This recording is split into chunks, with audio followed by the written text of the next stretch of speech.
Hey there, everyone. Welcome to A Slice of Life with Kellie and Jon. Today we have a wonderful guest. I'm so excited to hear all about what she does. She's a longtime friend of Jon's, Veronique Ory. Veronique Hi, Ory, did I say it right? Veronique. Okay, Veronique. Yes, Okay. And you do teach, instruct, hold retreats with yoga.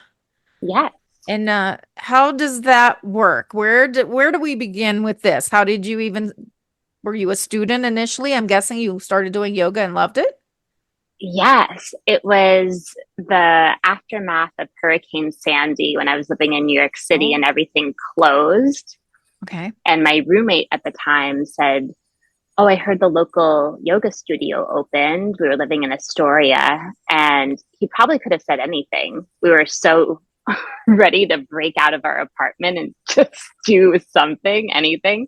And so we went, and it was incredible. It was one of those life changing experiences where I don't think I had fully been breathing up until that point because I was so used to operating on such a high, fast paced level, living in New York City and working in the entertainment industry and like go, go, go, pounding the pavement.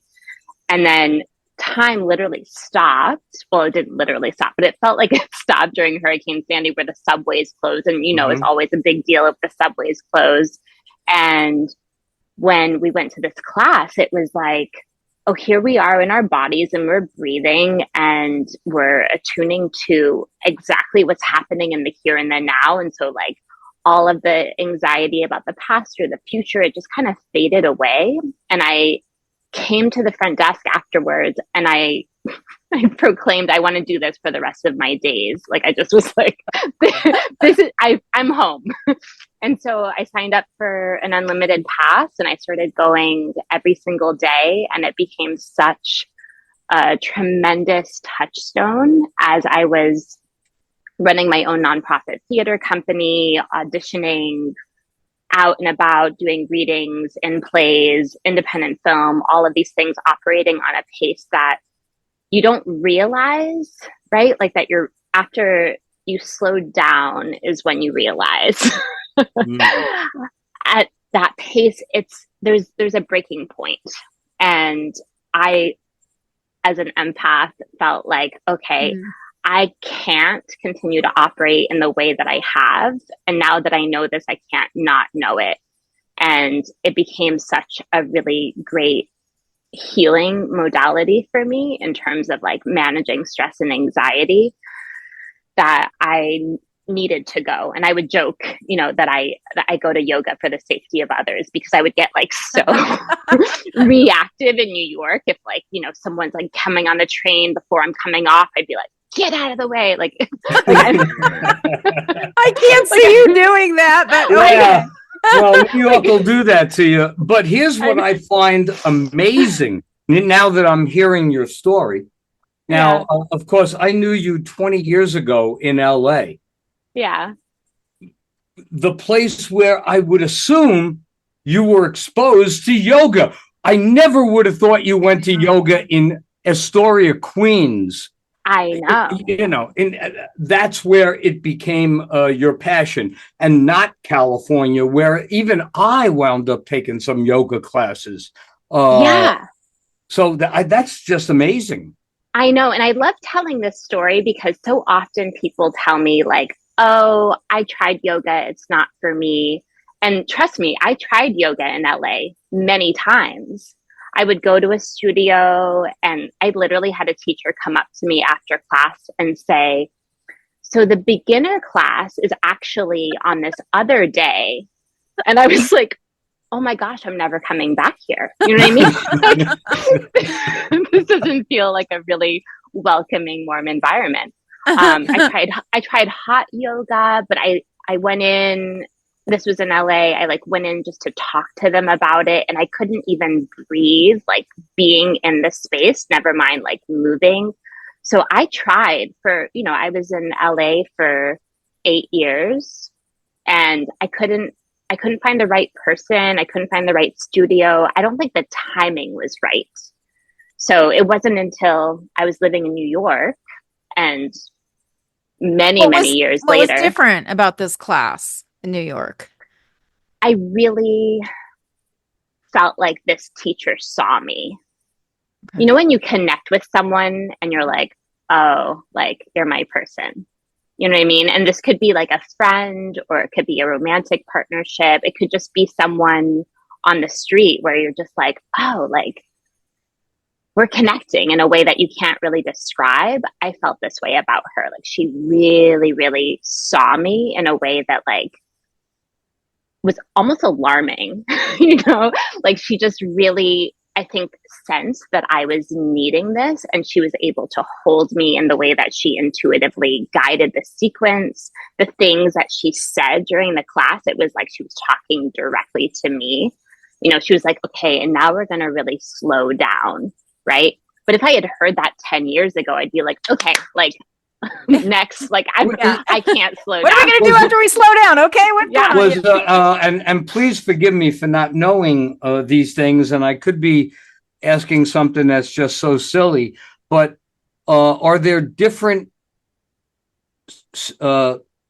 different variation, not poses, but just different Types yogas, of yoga. like Yeah. you know, one type of yoga as opposed to another type of yoga? Was the one in California, maybe that didn't do it, that style didn't do it for you, and what you learned in Queens, it was a different yoga? And Yeah. I'm sure I'm saying it all wrong, Yeah, but no, you're saying it exactly right. There's different styles, there's different lineages depending on where the teacher studied, or like right, depending on their particular aesthetic, like what their language is, the way that they communicate. You know, it's the same way that you might like see a certain style of film and be like, oh, like I resonate with this. Or like right, you see another kind and you're like, no, you know, got it.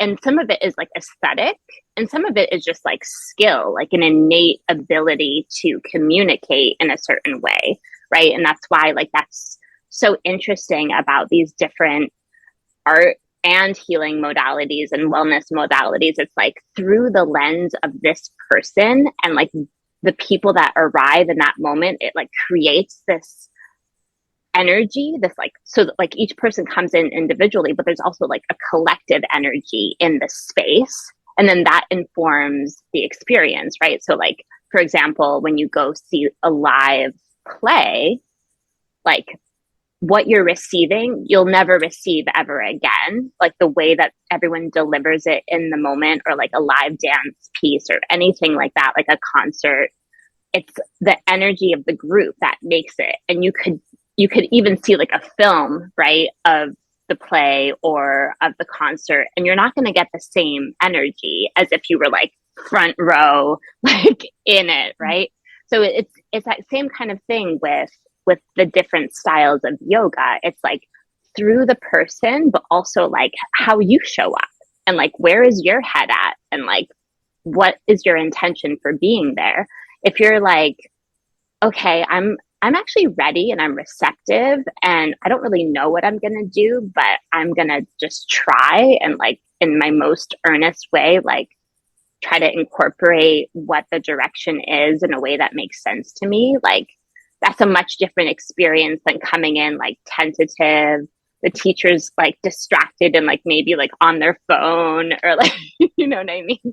So, so there's all these different variables. And so that's why I just really love leaning into these conversations of like, I really believe that yoga is for everyone. And if it hasn't found you yet, it probably is because the style, the teacher, and then the timing of you having like a readiness for it, and all of those things coming together is quite rare. When did you realize that you reached a level uh, in your learning and then training that you became someone to teach and give seminars and write what I have found to be a fantastic book?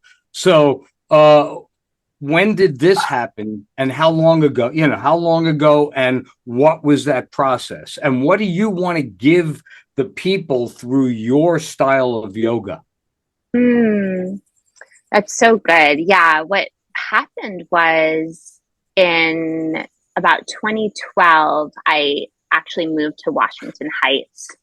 And so I shifted yoga studios to Pure Yoga West on the Upper West Side. And so much changed where I was really fortunate to have, in my opinion, and I think globally, some of the best yoga instructors in the world teach there.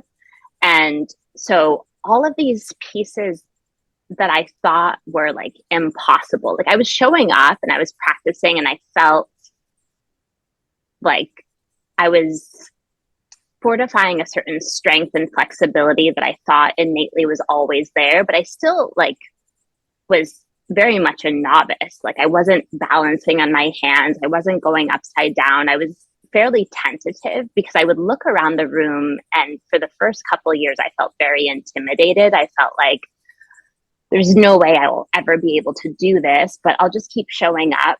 And then what happened was, and much like my first teacher in Astoria, people saw in me something that I didn't. And so as I started to feel like I could trust them, and, you know, they would support me coming into headstand, for example, or like support me into a different arm balance. And then I started to feel like, oh, wow, like all of these things that I had previously deemed as not possible for myself are actually possible. And that became really empowering and pretty contagious in other aspects of my life. And that's one of the aspects of yoga that I really love. It's like, if you can do something physically that you previously thought was impossible, like what are the other things in your life that you're telling yourself that you can't do, but you actually can? Because the mind and body connection is so scientifically proven to be so interwoven. And so as that was happening, other students started coming up to me and they would say, you should teach. And I thought, no, I love this.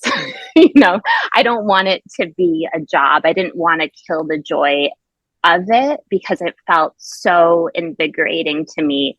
I love theater. I love the arts. I love storytelling in these different modalities. And also, it's very hard for me to see a film, a show, a play, and not be critical, right? Like once you kind of are in that world, it's like you're kind of like seeing it through a different lens. And I didn't want to like all of a sudden be like kind of seeing yoga with any kind of like criticism, if that makes sense.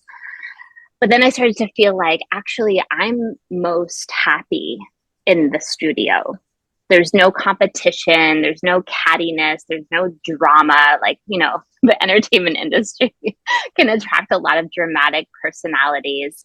And I thought, well, if I could feel like this, right? It's like a little echo of that first yoga class. If I could feel like this all of my days, like why wouldn't I want this to be a livelihood? Because it fills me up in every other facet. So I started to flirt with that idea. And my mom and I had a tradition actually where we would go on a yoga retreat every year. And we went with one of my favorite teachers, Kylie Holiday in New York. She, you know, in the dead of winter said, oh, I'm kind of thinking of leading a retreat in St. Lucia. Would anyone be interested? And everyone was like, yes, like get me out of here. And so we went on retreat with her for 2 years. And then the third year, we were looking for a place. And my mom had heard of the Omega Institute in Rhinebeck, New York, and had heard that the founder, Stefan, also has a yoga retreat center in Nosara, Costa Rica called Blue Spirit.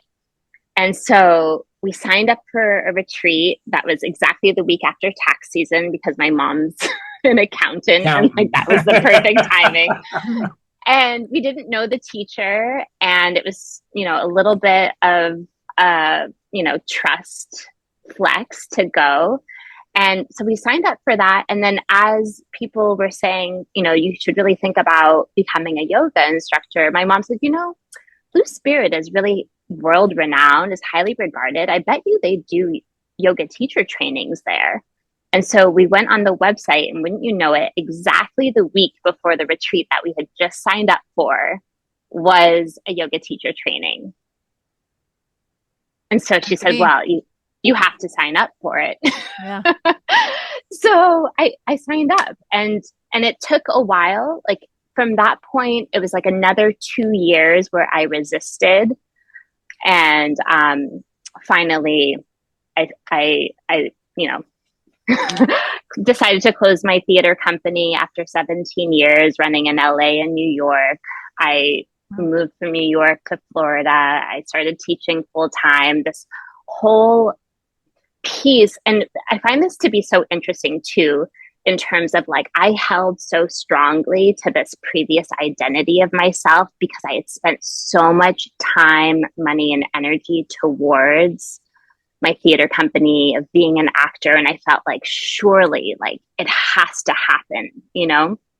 And then I had this really wonderful awakening when I realized, like, oh, what I'm most passionate about is bringing people together, is to have a creative outlet, is the storytelling. And I can do that in my teaching. I can do that by writing a book. I can do that by leading retreats in dreamy locations and allowing for people to have these amazing thought-provoking experiences and have this space of self-inquiry that is taking a different shape, and yet it's the same seed. And so all of that theater background, like all of that grind and all of the cultivation that I did with my nonprofit, it all led me to here. I really do believe that. And so coming into that trajectory, and then how that shift, it's like so phenomenal that just 2 weeks ago, I led my own retreat at Blue Spirit. And it's like these things that happen where like you feel like, oh my gosh, this place is so world renowned. Like I could never imagine leading a retreat here. And then here is my second year in a row where I'm leading a retreat there, and being in that space where so many incredible thought leaders and writers and musicians are also in that space. And like we're allowing for this evolution of growth. And I feel like that's like the yoga that we all embrace, right? It doesn't have to be like, here I am on a rectangle fabric, like assuming shapes in my body, right? Like it could be walking your dog, and you're like just walking your dog without like racing thoughts and simultaneously sending emails, right? Like it can look different ways. And that's something that I feel really passionate about sharing, is like finding that for each person. Can you explain what yoga is? Yeah. Because a lot of people have the perspective it's just stretching or making, those weird poses, but you're saying breathing, it doesn't include breathing, a mental state, like the whole mind body connection. Can you explain, what the process is to reach enlightenment or whatever? Yeah, absolutely. So yoga, the etymology is to yoke. It's this union, which could be linking like a physical movement with breath. It could be like union with spirit, God, divine, whatever you believe in. It could be the union of attention. So there's 8 limbs in the yoga practice, and asana, or the poses that we take, that's just one of the 8 limbs, but it's just become very commercialized in the West. And so a lot of people think like that's what yoga is. And it could be. It's actually like how a lot of us find the practice, is like through the physical aspect of it. The poses, it said, were invented to prepare us for meditation. So, and then meditation, it could be seated on a cushion. It also, you could be seated comfortably in a chair, or you could be on a walk. You could find yourself in nature somewhere and just get like really lost in tracing the grooves of a tree trunk. So there's these different aspects. There's also the yoga philosophy. So there's like the practices of non-harming, for example. There's the practice of truthfulness. So you can think of it broadly as a mindfulness practice where you're attuning to one thing and then you come back to attuning that one thing, right? The mind is actually meant to think. there's kind of a misconception of like, oh, like I can't meditate because like I have racing thoughts, or like I can't do yoga because I'm not flexible, I'm not strong enough, I don't have the patience, whatever the excuses are. And what's ironic is like these are actually the reasons to practice because no matter what it is that we're doing, when we have an attention to something and there's a consistency towards it, we can't help but flourish in that, right? So like if you decided that you wanted to learn the guitar and you played for 5 minutes every day, like you would progress a certain amount over time. Mm-hmm. If you decided, that you wanted to learn Italian or like whatever the thing is, like an attention to the thing that is of importance to you, you will start to cultivate a certain strength or an aptitude for it. And so what I love about the yoga practice is it's like, how do you want to feel? What are the things that are of interest to you? So I have private clients who they say to me, I'm getting older and I really feel like I should go to the gym and lift weights. And like, what do you think? And I say, do you want to go to the gym and lift weights? And they're like, no. I was like, then don't do that. Like, like what do you actually want to do? Right? Like, what are the things that allow you to feel most vibrant, where you feel like inspired and creative and you feel like just lit up and wanting to be in a space that's actually magnetic in that sense. And so, it's different for every person. So I always think like the yoga is like your personal pathway. It's unique to every person. The thing that allows you to feel most yourself, which like sometimes is like a big excavation to even figure out like, what does that even mean? Because we've had so much influence like from our parents or from like our work, or like maybe we have like influences of like, people who have a certain, success in like the industry that we're in and we're trying to model after. But it's like, with the lights out, your eyes closed, like what actually lights you up? Sometimes like the nice prompt that we come back to is like, what is the thing that excited you the most when you were 10 years old? Like, what was like your artistic expression? And like, do more of that. And like, however that is, like, I mean, that's the yoga practice. It's like the thing that's like allowing you to be authentically you in the present moment as much as possible. And you could be, arms in the air, folding forward, doing the things, but it doesn't have to be. You could be. What for our audience, like what sets you apart, your training, your seminars, what sets them apart, and what could they expect if they want to join one of your programs? Yeah, absolutely. So what I really love, and this is part of my background in theater and really looking at seeing through a lens where I'm really adept at reading body language and connecting into the energetics of each person. So I always start each session and I ask, what are you craving? Like, what do you want? Like, how do you want to feel? And so sometimes it's like very, physical, like, oh, my left hip is hurting, or, oh, like I want to, work on a headstand or something like that. And sometimes it's like my kids are driving me crazy. Like, I just want to like clear my head. Yeah, I was going to ask, is it by doing this, I did it when I did it, of course, back in LA, and I wasn't obviously involved like you were, but I got talked into going to some studio in Santa Monica with a bunch of friends, and they lent me their mat, and I was like, my ignorance was I thought we were going to sit there cross-legged and go, Yeah. which was meditation, not yoga.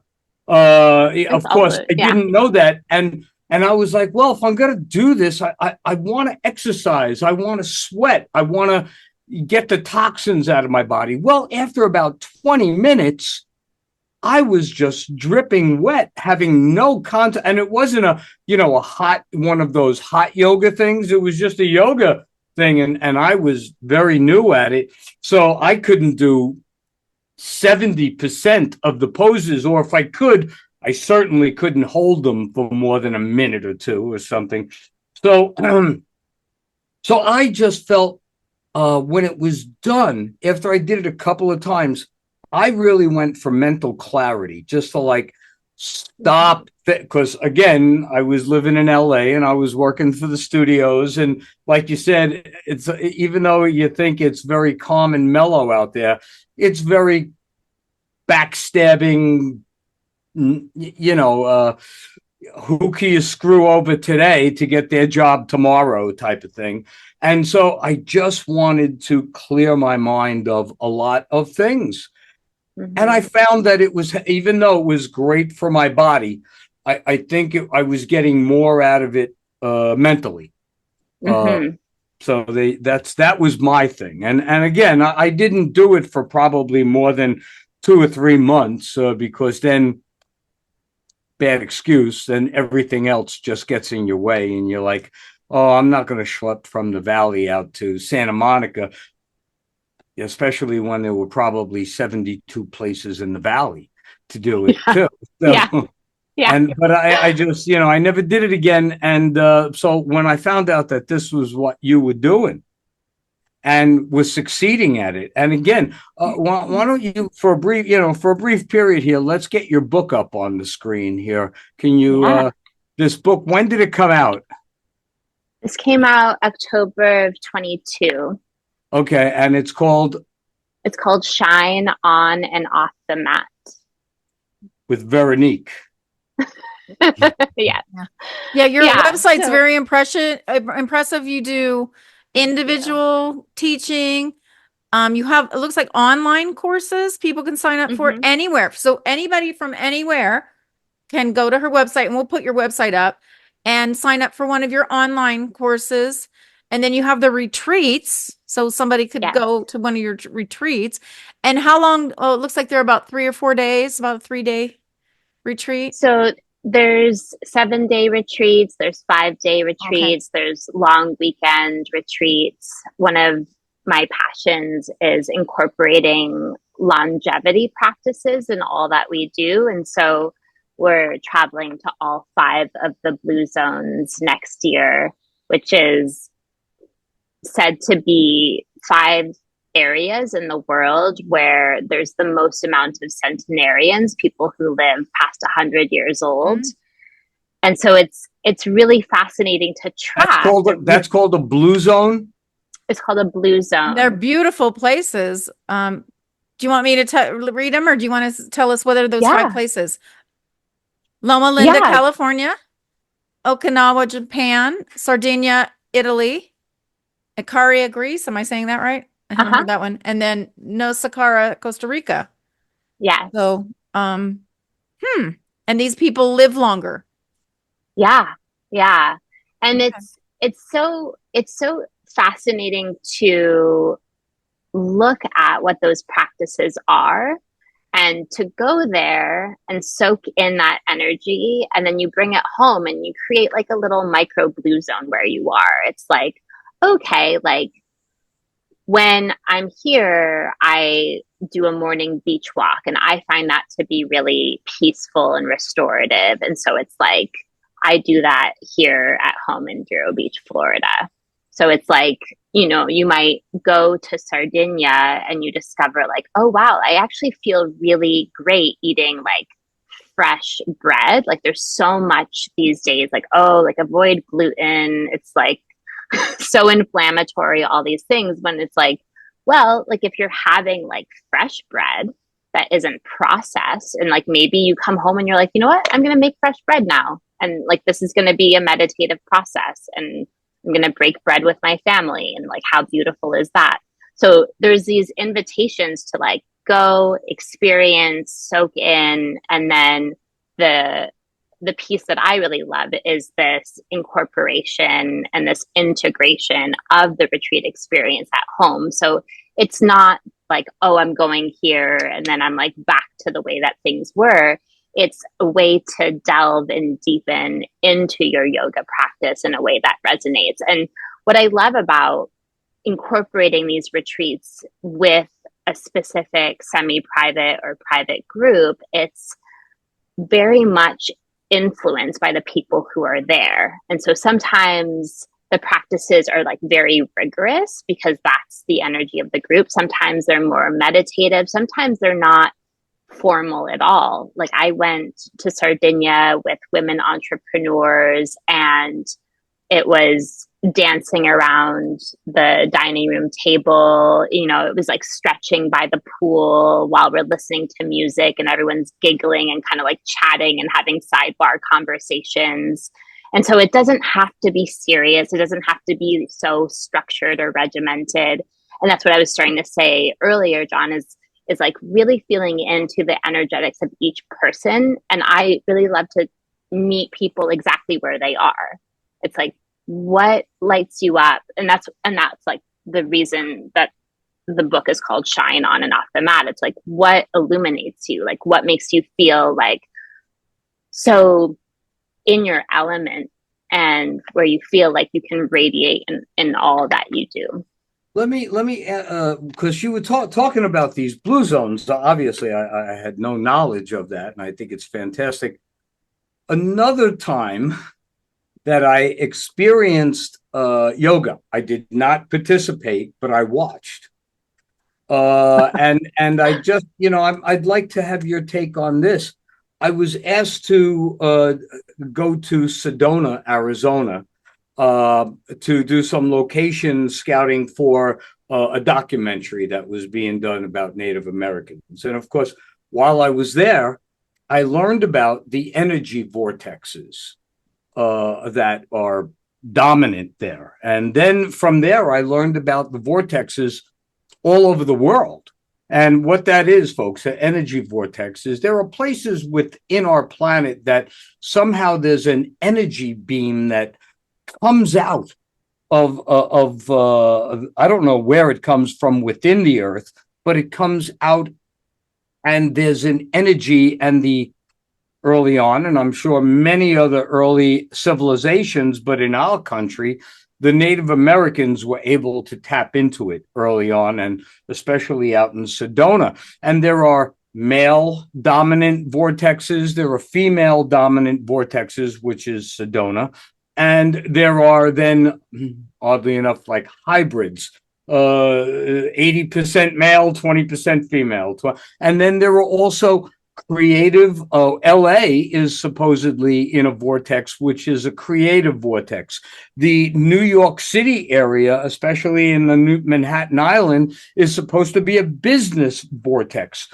I don't know how it works, but after looking into it, these are the things that read true, apparently. So do you ever do anything based on that, or the energy of that's coming out of the earth? It's interesting that you say that. A lot of our participants on retreat, when we go to Costa Rica, often remark about the energy of the land. And what's so incredible about being in Nosara, Costa Rica in particular, is there's a sacredness of the land. And we could say that there's a sacredness anywhere. I do believe that we can create and cultivate that wherever we are. And then there are certain places, as you're speaking to, that have that as in the fabric of the land itself. And I was really remarking on, particularly this last time, like when you're in the jungle, for example, and it's really lush, like you feel like you can breathe breath infinitely. Like there's just so much expansion in the breath. And what happens from that is there's so much expansion in the time. And so you might be in New York, which has like that business kind of like fast paced, like you might not even be in a rush somewhere, but somehow you find yourself like, walking Caught up in quickly it. because Yeah. Yeah. we're spongy, right? Like we're all mostly water. So it makes sense that if there's people who are frenetic and anxious around us, that we sort of like are also vibrating at that level. So when we're in Nosara, for example, actually many people remarked like the first day of the retreat, in the best possible way, it feels like, is this day going to go on forever? Like it feels like the time just like is sloth pace. Like everything is just like super slow. And you really feel this connection to spirit or source. Like you really feel the ancestors of the space. You feel the energetics of the the healing that is possible in this space. A lot of people go to places like this for deep healing, and there's actually a lot of studies of people who have autoimmune diseases, for example, who spend extended times, like say in Nosara or Bali or Sedona or Big Sur, these places that have like these really healing centers and completely reverse their symptoms. Because when we're aligned in a place that actually is aligned with our soul, the body knows how to come back to its innate nature, and we have a strong capacity to heal ourselves. And so part of what I think is so magical about the retreat experience is we're able to cultivate that inner knowing within us in this experience where there's movement every day and we have 3 nourishing meals every day, and all of the like extra decisions, because we can get so paralyzed by the paradox of choice that it actually creates extra static in our mind, and we're not actually able to attune to the things that are most illuminating for each one of us, because we get kind of like caught up in like the finite like to-do list, or like, oh, like I gotta like do this, and then I gotta pick up this person, and then I gotta, when like most of it isn't necessary. And we don't fully understand that until we take our like physical person to a place that has the it's almost like the metronome is at a lower pace.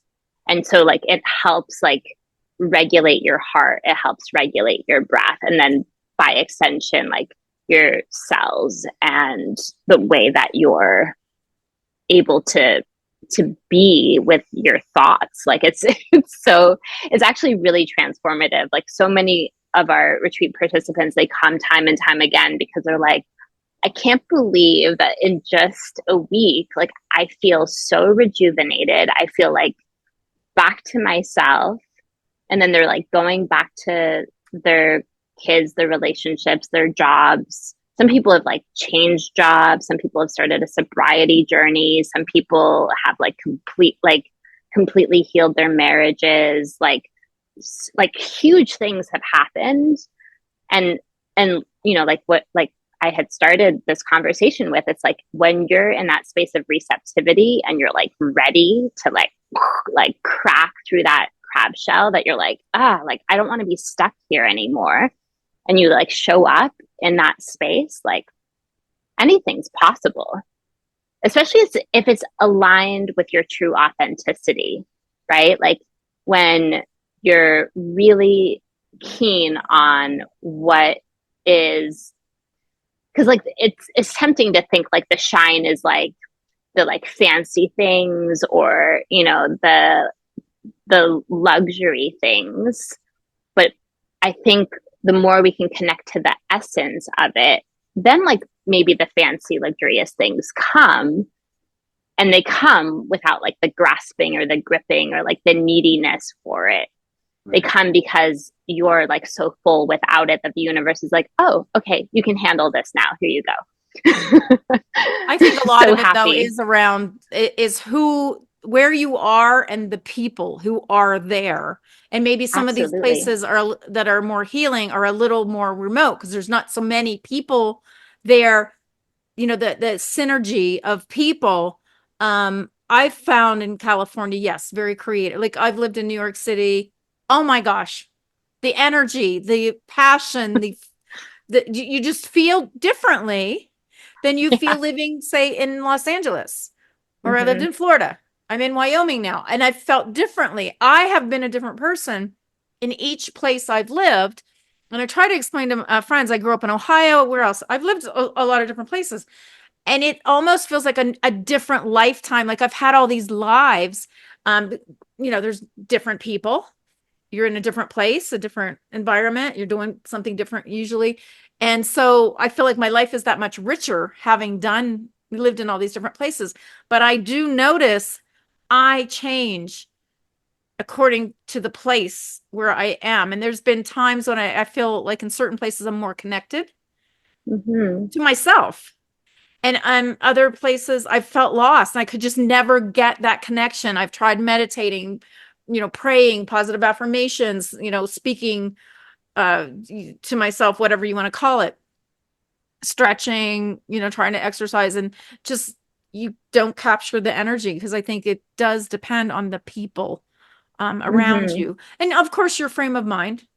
If you're, in the frame of mind, I got certified as a master life coach when I was in LA, and I taught a class. I created the class called Find Your Excellence, and it was about finding the best parts of you.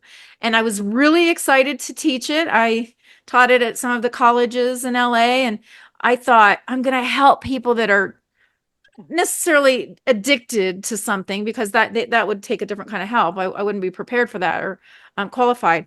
But I thought I'll help people that are really down and out and searching. And what surprised me in that course was the people that came to take it were very successful. In fact, it was very intimidating for me. I didn't even feel like I belonged in the room because they were like doctors. I had a soap opera actress come, um, highly educated and successful, wealthy people.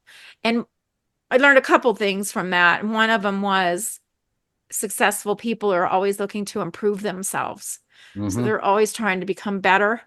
And then, I also thought, well, maybe people that aren't as successful are struggling a little more, maybe couldn't afford it, maybe stressed out and didn't have the time to do it.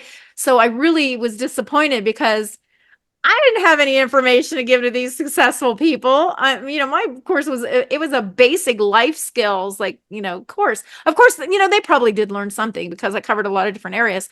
And one thing can be change everything. All you need is sometimes one little message and it changes everything. So I don't want to downplay what I was doing, but I was disappointed myself because I thought I would get different people. So have you found that you are surprised at the people that show up to do your yoga courses? Are you ever or is it what you expect? It's so I think like attracts like. So I tend to attract a lot of type A, high achieving people that are curious, forever students wanting to like blast through the ceiling, like the supposed ceiling, right? It's Right. like I want to be strong, I want to be flexible, I want to grow, I want to like earn more, I want to do more, I want to like travel more, right? It's like yes and yes and yes.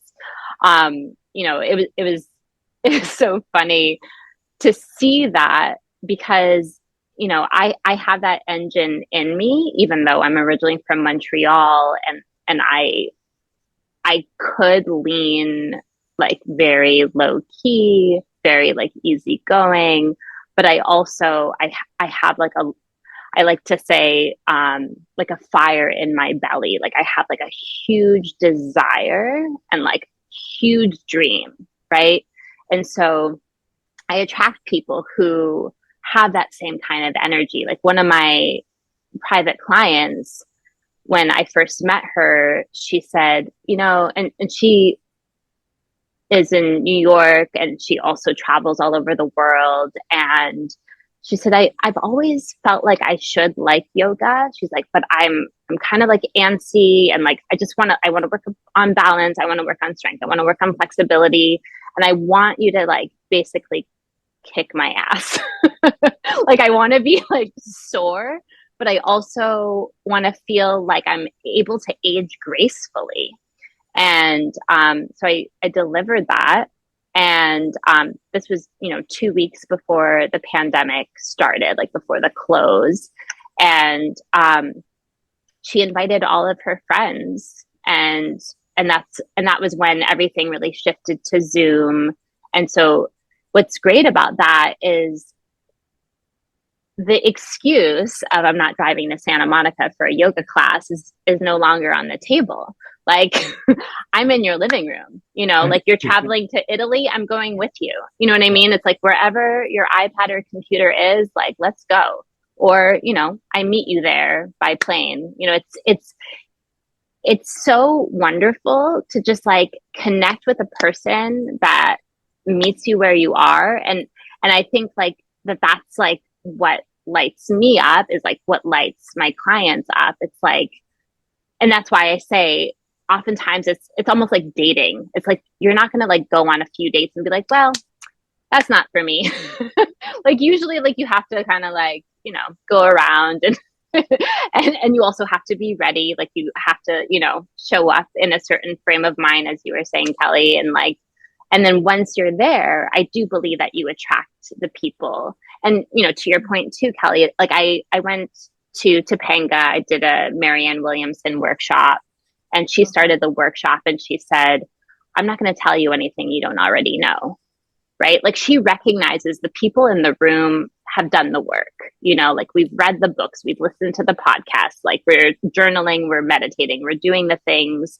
But oftentimes, right, you hear one thing, it like drops in a new way because you're ready for it. And I think that that's why this is so beautiful, that it's a forever journey, right? Like as we continue to grow, as we're in these different circumstances, as we're able to allow for these different informations or lessons to come in, then we can start to cultivate a deeper awareness for it. And I always feel like it's like once we awake to it, it's like don't go back to sleep. Like like everything is possible now. It's like, well, you almost can't. As you grow and evolve, you can't go backwards. You once you know and feel, you just it's always going to be with you, and you just keep moving forward and thirst for more, to become more connected, I guess is the word that I say. But yeah, for me, I'm like just a different person depending on where I am. And I don't know if that's good or bad, if I'm just conforming to what I'm around or picking up on I'm an empath too, a strong empath. And so I pick up on other people's energy. It really affects me. And I would do better to overcome that rather than, need other people's energy or play off other people's energy. But that's a challenge. It's like you said, it's a lifelong journey. So it is. Yeah. And the blessing of being an empath is really being able to hold space for someone.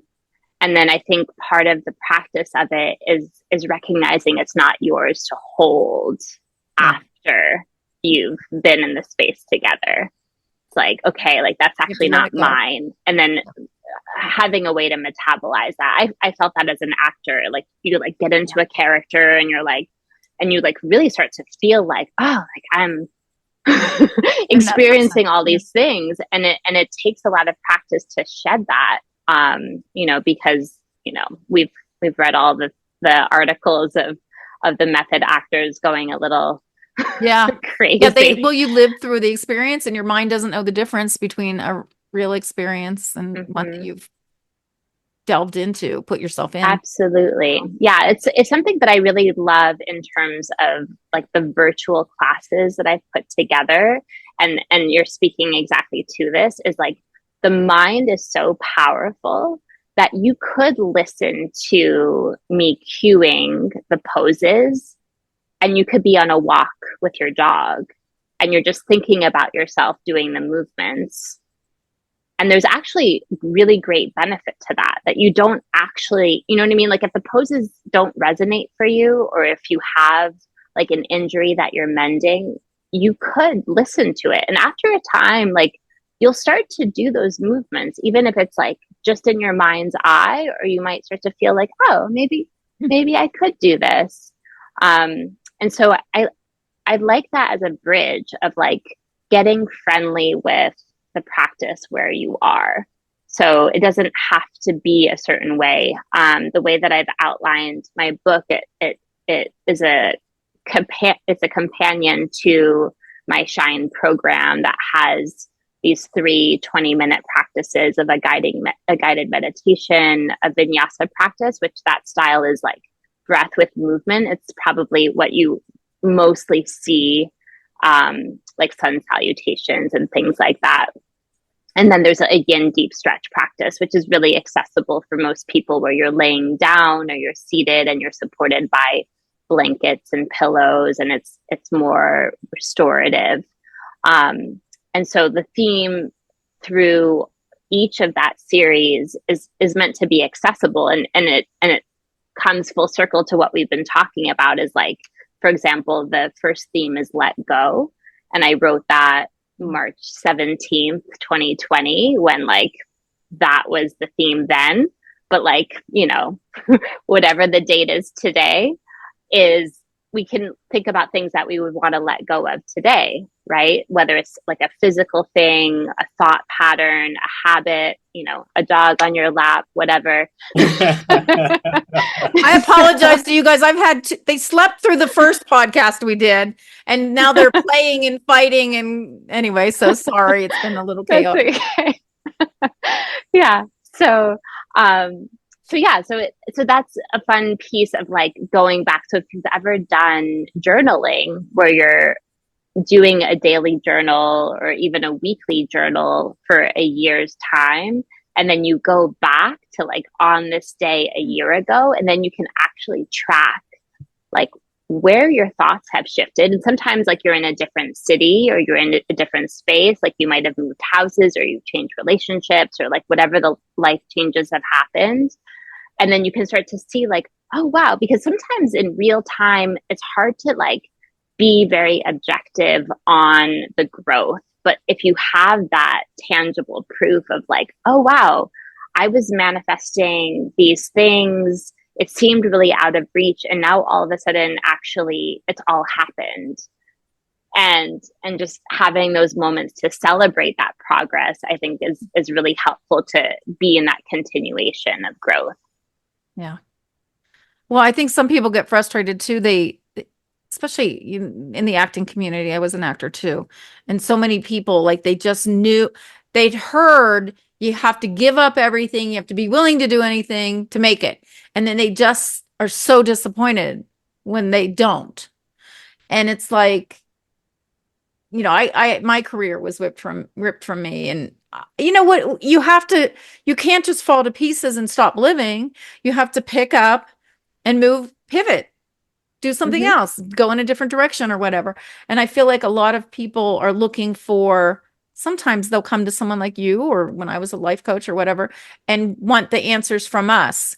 And I always tell people the answer's in you, just like Dorothy in the Wizard of Oz. You know, you always had the whatever it was, the message to go home. So it's really your journey for you to find and you to find out.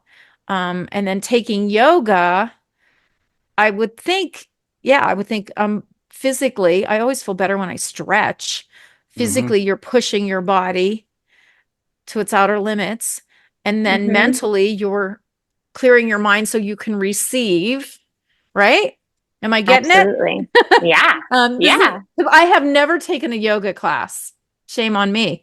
And so I'm just guessing from what you guys have talked about and what I've seen. And but yeah, I've heard it's a whole lifestyle. It's not just you go and take your class and you're done. Like Right. aerobics I mean, class. you also could do that, you know, like it doesn't, it's not formulaic. It doesn't have to be one thing. It's different for everyone. It's different for everyone. And it's also different, you know, every season. You know, like my yoga practice when I was living in New York City is very different than my yoga practice now. First of all, you know, it's been many years. and my energy level is different, and what I value is different. So, I used to feel like if I'm not sweating my face off, if I can wear my clothes again, like if they're not like completely like, that I've like sweated profusely, and like I felt like, oh, that's like a marker of a good class. And now, oftentimes I'll be on my back porch and I'll just be kind of like stretching. I might, like go walk my dog on the beach. Like I might, linger with my coffee and journal a little. But then sometimes I'll go to a hot yoga class. But I feel like, there's seasons where we strive to like exert and move. And then there's seasons where like, it's more like a winter energy where we feel like, okay, like I just need to like maybe be in my bed and just kind of like twist a little bit. Like, like that works for me. Yeah. Like you could just put your legs up the headboard and like do a figure four stretch and get those hip flexors just like a little happier. Or I really love the incorporation of mindful movements. Like I was joking with my client earlier today. So let's disrupt the culture that we have to be sitting at our desk in Zoom meetings. Like, let's like have like a viral video series where like we're in the middle of a meeting and then like we're just like stretching. We might like, be doing this. And then like no one's saying anything. It's like, oh, like this is the moment where we're just Normal. Stretching. Mm-hmm. Yeah. And like, why not? Our body's going to be so much happier for it. Yeah. You can still listen and interact and talk while you're stretching. Why not? Yeah. I love that. Yeah. Everyone listening, just do a little twist. Yeah. Your boss might not understand what's going on, but yeah. Yeah. Oh. Well, this has been very enlightening, inspiring, making me want to check out your yoga stuff. And your book is beautiful. You are beautiful. You are delightful. Thank you. And your energy has just given me something that I haven't felt for a while. So thank you. Thank you. Yeah, it's been inspiring to hear you and hear all about your sharing. So we will share with our audience, and maybe you can get the chance to inspire some other people too, or they get the fortune of breathing in your energy. Thank you. Thank you. Yeah. If you're on Instagram, I'd love to connect. I like to post inspiring messages on there daily, and I love to connect in community. And it's so great because, we could be anywhere in the world and feel like we're right here together. And there's different ways that we can connect, whether it be like through my Shine program, which is a virtual self-led, it's all pre-recorded classes. And this is actually a really exciting time because we're cultivating new integrations that answer the accountability and the community piece. So one of the things that I often hear with on-demand classes, sometimes it's like, if you can do something anytime, anywhere, people don't end up doing it because life happens, right?